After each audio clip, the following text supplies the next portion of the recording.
What's poppin', everybody?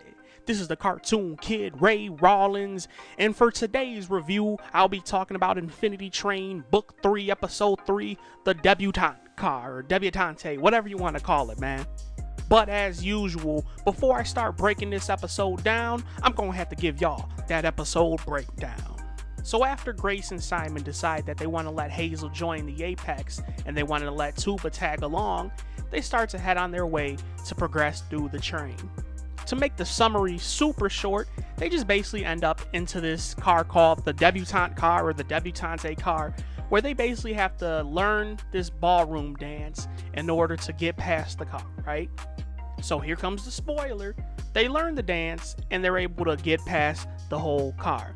But the main point of the episode is the tactics that they use to get it. And I'm going to explain that a little bit later on during the explanation and review portion of the video.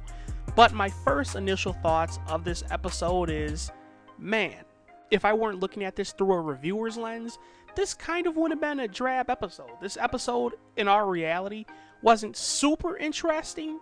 But as I kept saying through my last Infinity Train reviews and even the reviews for Season 2, the earlier episodes of every single season aren't going to be as big and as actiony or extraordinary as the ending ones, because this series is a continuation style series where each episode picks up after the last. So of course, when you start a new book or a new movie, the first few minutes or scenes aren't going to be as action-packed or as potent as the end. So I'm not saying that to give this episode a knock and say it's bad. The point of this episode is to build on the characters that we know and love right now. That's Grace, Simon, Tuba, and Hazel. So this was a very character development heavy episode. And you'll pick up on that as you go along and you pay attention to what's being said, maybe some facial feature cues or whatever from the characters. But you're going to start to see what I mean when I start breaking everything down. So the first character you kind of get a little bit more background information on is Simon. And even Grace as well, because as they're on the way to the Debutante Car, they're talking and whatnot, they're getting to know a little bit about each other, and Grace mentions that she had saved Simon from his null, because they start talking about Tuba and how nulls are dangerous, and they don't say it directly, but Simon kind of references that nulls are dangerous and that they shouldn't be underestimated, and Grace was like, yeah, I had to save you from your null, and it was like, we now know that Grace is the 100% true leader and founder of the Apex, as if we didn't know that before, but it was kind of more clarification as to what we know right now, that Grace found Simon and Simon didn't find Grace. So you can see that Grace 100% is a true leader of the Apex, at least at the point of episode 3. Maybe there'll be twists and turns later on in the season, but that's what we know right now. Second thing we end up learning is that Amelia was the leader of the Apex somewhat. I know I just said we know that Grace was the founder. Amelia kind of served as the founder. Amelia was the head honcho or the jefe, and Grace, I guess you could say, was lieutenant of the Apex before Amelia had her change of heart at the end of season 1. The reason why Grace wants to keep all the kids in the Apex numbers high is because her and Simon have the assumption that once the kids' numbers go down and they reach 0, they end up disappearing.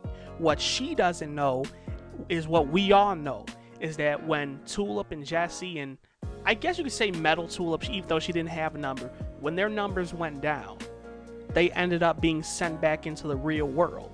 But Grace and Simon, they think those kids just straight up disappear. They don't know exactly where they go. Now here's another question. Are they just saying this to kind of scare Hazel and even Tuba into thinking that, yo, what if my number goes down? I don't want to disappear. Are they trying to scare them into joining the Apex? Who knows? Me personally, I don't think so. Because what's the number one reason why they keep their numbers up besides that? I'll give you a second to think about it, but I'll answer the question for you. They don't know what happens when their numbers go down. So they keep their numbers up in an attempt to stay on the train. Because realistically, there's no real reason why they wouldn't want to get off it. Because I'm sure each and every one of them, all the Apex kids, as well as Grace and Simon, have families they want to get off the train and see and whatnot. Actually, you know what? I'm getting ahead of myself. I'll talk a little bit more about that later.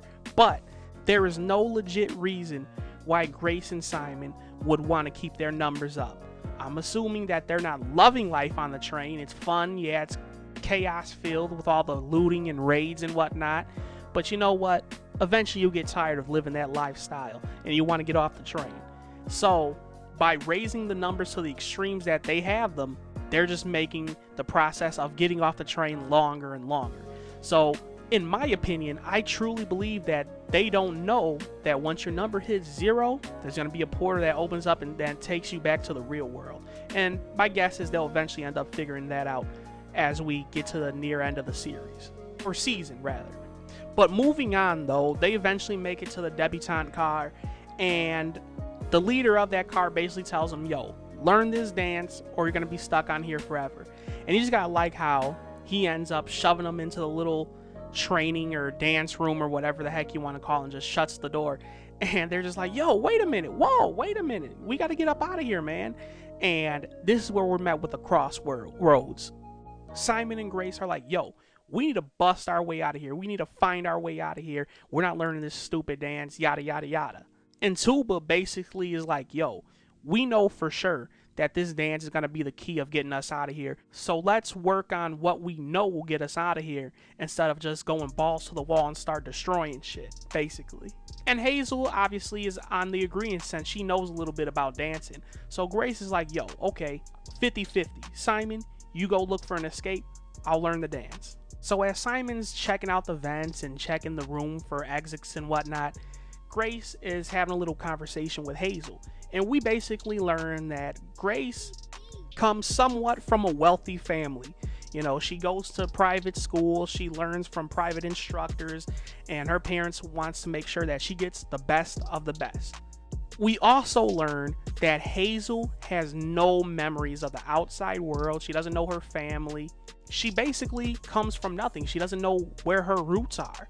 And this kind of shocks Grace, but Hazel knows how to dance, which obviously leads to why she wants to learn this dance, because like Tuba said, that's our number one way of getting out of here. We know that works. Let's do it.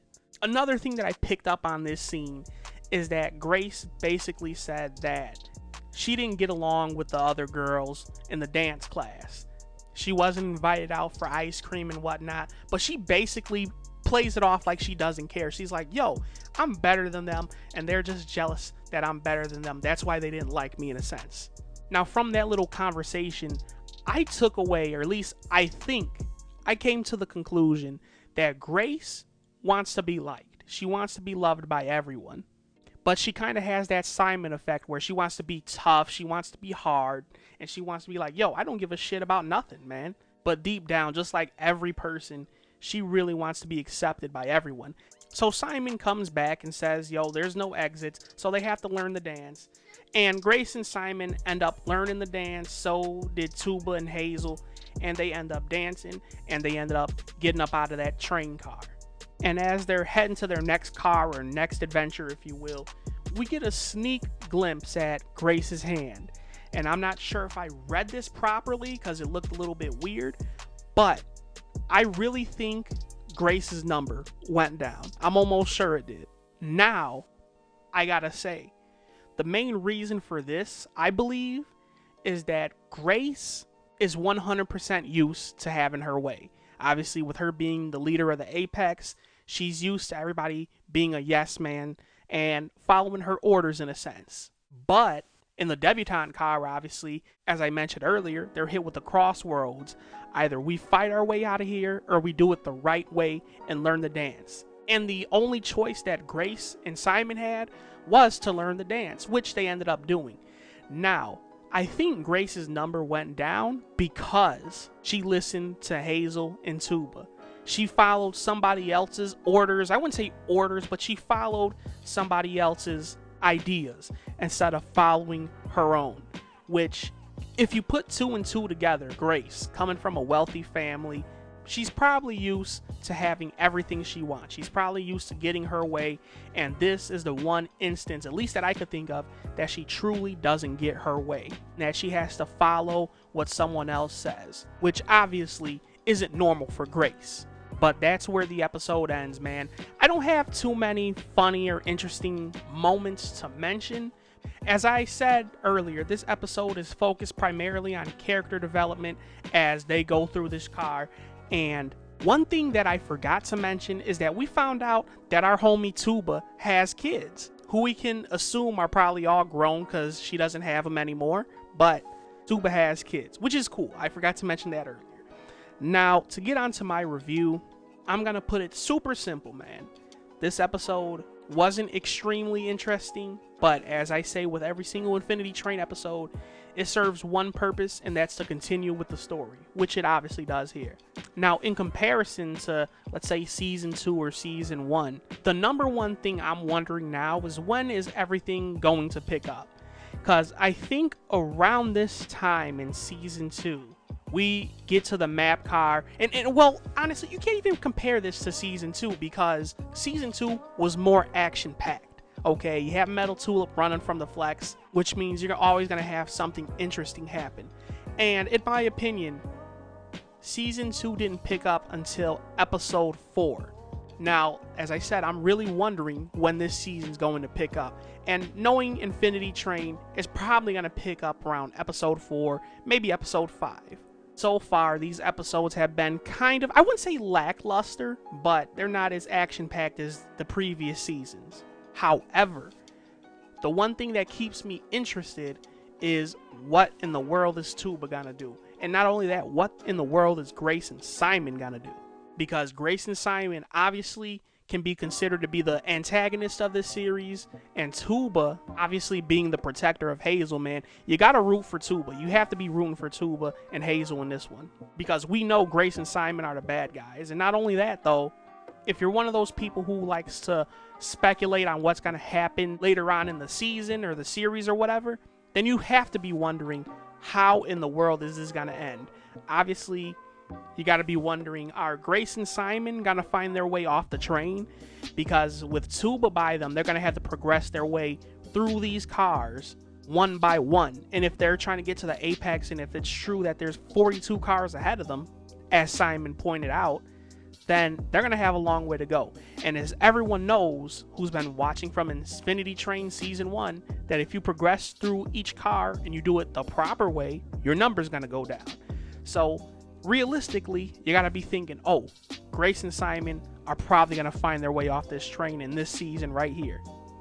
And Tuba, as I said earlier, being the protector of Hazel, we already know that Simon and Grace are going to try to end up ditching her. So who knows, man? That's the one thing that keeps me interested. Tuba's a person or gorilla who doesn't talk much, and it's just the person just sitting in the background that's always gonna have you wonder, like, oh man, what's gonna happen? What are they gonna do if some shit goes down? And obviously, with this being Infinity Train, we already know some shit's gonna go down. And what will Tuba do when that shit happens?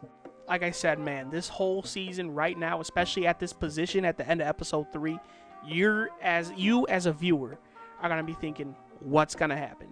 And even though the episodes up to this point haven't been super interesting and super impactful or potent plot-wise, I'm still held to this season because I am just intrigued on what's going to happen. But my rating for this episode, even though, as I said, it wasn't a super impactful one, is a nice 7 out of 10. I'm going to give them the 100% benefit of the doubt that the season's going to pick up probably in the next episode or the next episode after that, Episode 5. But this episode right here, Episode 3, was kind of blasé, if you will. Like, this wasn't super interesting. It just had some very cool information dumps or character development in it that kind of has me a little bit more intrigued. So we'll have to see where they take it from here in Episode 4 and so on. But until then, man, this is the Cartoon Kid, Ray Rawlins, and we're on the Cartoon Kid channel where we talk cartoons all the time, man. And this has been my review for Season 3, Episode 3, The Debutante Car. Tell me what you think of this episode, man. Tell me if you like it, tell me if you hate it, and tell me what you would rate it. Leave all your opinions down in the comments box below. And until then, I will see y'all when I see y'all. Peace out, everybody.